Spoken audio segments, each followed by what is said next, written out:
Bismillahirrahmanirrahim. Assalamu alaikum students. The topic that we are going to discuss today of Unit 13 Electrostatics is electrostatic potential. Students electrostatic potential में हम discuss करेंगे कि electric potential क्या है और potential difference क्या है। लेकिन ये दोनों टर्म्स डिस्कस करने से पहले हम अगेन रिकॉल कर लेते हैं इलेक्ट्रिक फील्ड की डेफिनेशन को, क्योंकि ये दोनों टर्म्स इलेक्ट्रिक फील्ड में ही डिफाइन होते हैं।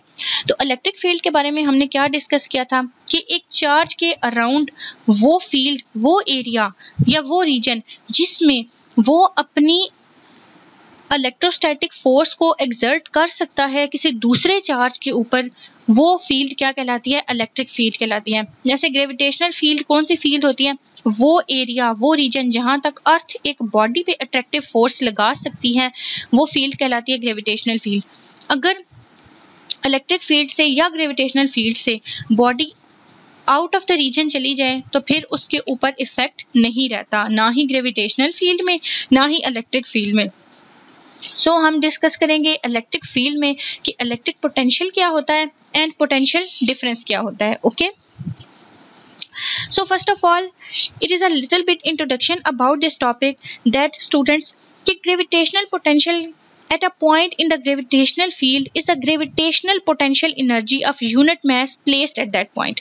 आपने 9th क्लास में डिस्कस किया था ग्रेविटेशनल पोटेंशियल एनर्जी को भी और इलास्टिक पोटेंशियल एनर्जी को भी। तो यहाँ पे जब हमें ग्रेविटेशनल पोटेंशियल की बात हो रही है तो ग्रेविटेशनल पोटेंशियल किसी भी पॉइंट पे ग्रेविटेशनल फील्ड के अंदर वो ग्रेविटेशनल पोटेंशियल एनर्जी होती है यूनिट मास की जो उस पॉइंट पे पड़ा होता है। और सिमिलरली इसी तरह अगर हम इलेक्ट्रिक पोटेंशियल की बात करें किसी भी पॉइंट पे इलेक्ट्रिक फील्ड के अंदर, क्योंकि ग्रेविटेशनल पोटेंशियल की बात होगी तो उसका लिंक किसके साथ है? ग्रेविटेशनल फील्ड के साथ। लेकिन अगर इलेक्ट्रिक पोटेंशियल की बात हो रही है वो कोई भी पॉइंट इलेक्ट्रिक फील्ड में होगा, उस पॉइंट में जो हमारे पास यूनिट पॉजिटिव चार्ज है उसकी जो इलेक्ट्रिक पोटेंशियल एनर्जी होगी वो हमारे पास क्या कहलाएगा? इलेक्ट्रिक पोटेंशियल कहलाएगा। लेकिन हम इसको डिटेल में डिस्कस कर लेते हैं ताकि आपको ज्यादा क्लियर हो जाए। ओके, तो हमारे पास इलेक्ट्रिक पोटेंशियल क्या है? इलेक्ट्रिक पोटेंशियल किसी भी पॉइंट में in the electric field is equal to the amount of work done in bringing a unit positive charge from the infinity to that point.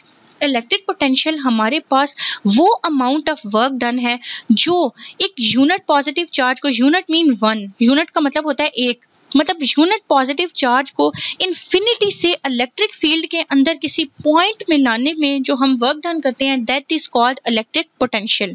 Okay, अब यहाँ पे हम यूनिट पॉजिटिव चार्ज को for example point A पे लेके आए हैं तो ये पॉइंट ए का इलेक्ट्रिक पोटेंशियल है, जितना वर्क डन हमें पॉइंट ए तक लाने में लगा है। अगर हम इसी चार्ज को या किसी और यूनिट पॉजिटिव चार्ज को पॉइंट बी पे लेके आएंगे वो पॉइंट बी का इलेक्ट्रिक पोटेंशियल होगा। और जब हम इन दोनों में डिफरेंस देखेंगे वो कहलाएगा पोटेंशियल डिफरेंस। लेकिन पहले हम इलेक्ट्रिक पोटेंशियल को डिस्कस करते हैं। तो इलेक्ट्रिक पोटेंशियल हमें यही कहता है कि इन्फिनिटी से एक यूनिट पॉजिटिव चार्ज को एक पॉइंट पे इलेक्ट्रिक फील्ड में लाने में जितना वर्क डन लगता है वो हमारे पास कहलाता है इलेक्ट्रिक पोटेंशियल।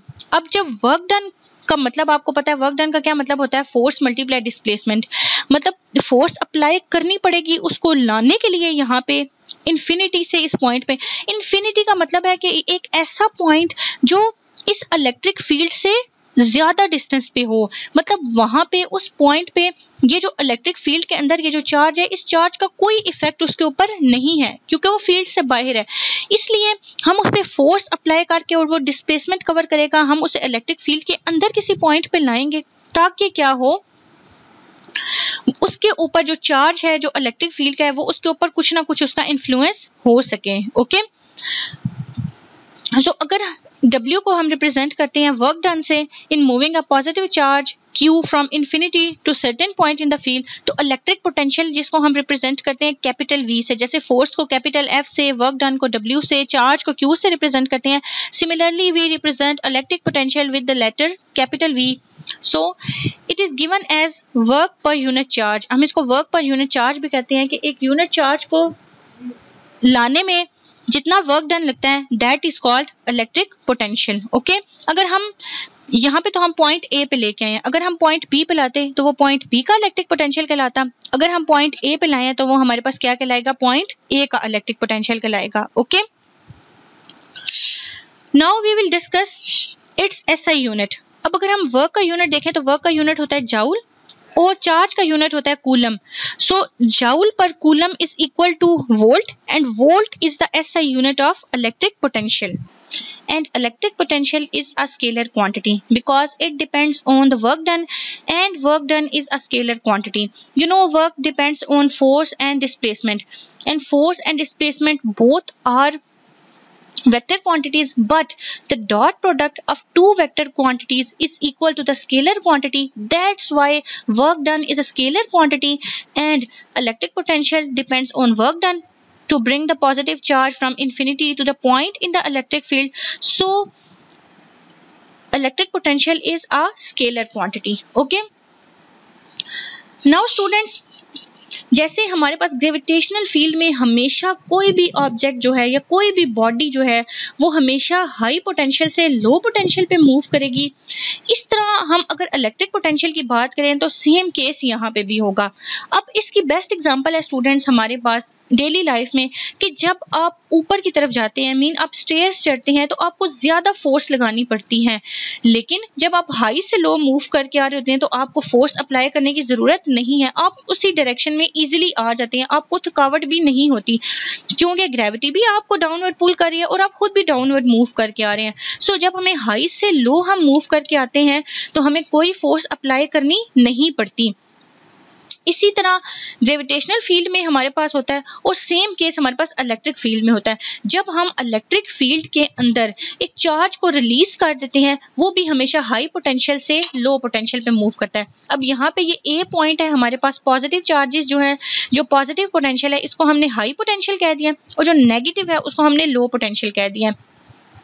आप इसको भी इस तरह याद रख सकते हैं कि हम इलेक्ट्रिक फील्ड में हमेशा पॉजिटिव को हाई पोटेंशियल पे रखते हैं और नेगेटिव को लो पोटेंशियल पे रखते हैं। ओके, सो अगर हम एक इलेक्ट्रिक फील्ड में किसी भी चार्ज को रिलीज कर देते हैं और खुद से उसके ऊपर कोई फोर्स भी अप्लाई नहीं करते तो क्या होगा, वो खुद से हाई पोटेंशियल से लो पोटेंशियल की तरफ मूव करेगा। जैसे वाटर है हमारे पास, वो हाई से लो इजीली मूव कर लेता है, लेकिन हमें अगर लो से हाई मूव करवाना है वाटर को तो हमें एक्स्ट्रा एनर्जी देनी पड़ती है। जैसे हम मोटर्स को यूज करते हैं, हमारे छतों पे जो वाटर टैंकर्स लगे होते हैं, टैंकी बनी होती है, उसको फुल करने के लिए हमें मोटर को यूज करना पड़ता है, वो एक एक्स्ट्रा एनर्जी देनी पड़ती है ताकि वाटर लो से हाई मूव करे। लेकिन अगर हमें हाई से लो मूव करवाना है तो हमें कोई फोर्स एक्स्ट्रा अप्लाई करने की जरूरत नहीं है। तो यही हमारे पास इलेक्ट्रिक पोटेंशियल में, इलेक्ट्रिक पोटेंशियल के केस में अगर हम देखें, अगर हम किसी चार्ज को इलेक्ट्रिक फील्ड में रिलीज कर देते हैं तो वो हाई पोटेंशियल से लो पोटेंशियल की तरफ मूव करेगा। अब अगर हम हाई पोटेंशियल पे जो उसकी इलेक्ट्रिक पोटेंशियल है, जो वोल्टेज है, अगर हम उसको VA कह देते हैं एंड पॉइंट B को VB से रिप्रेजेंट कर देते हैं, तो जो पोटेंशियल एनर्जी चार्ज की है इस पॉइंट पे, A पॉइंट पे क्या हो जाएगी QVA एंड पॉइंट B पे क्या हो जाएगी QVB।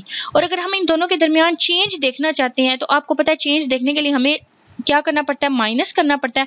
तो हम क्या करेंगे, जब भी ये चार्ज पॉइंट A से पॉइंट B तक मूव करके आएगा तो अगर हम उसका चेंज देखना चाहते हैं पोटेंशियल एनर्जी में तो हमारे पास क्या होगा, QVA माइनस QVB, हाई से लो वाले को हम क्या कर देंगे, माइनस कर देंगे।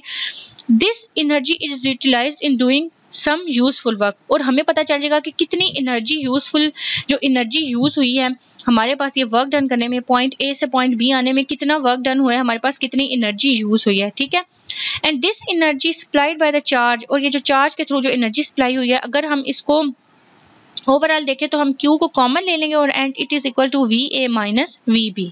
Okay, and students this is the potential difference between two points. Okay, आपने इलेक्ट्रिक पोटेंशियल और पोटेंशियल डिफरेंस को कभी भी मिक्स नहीं करना।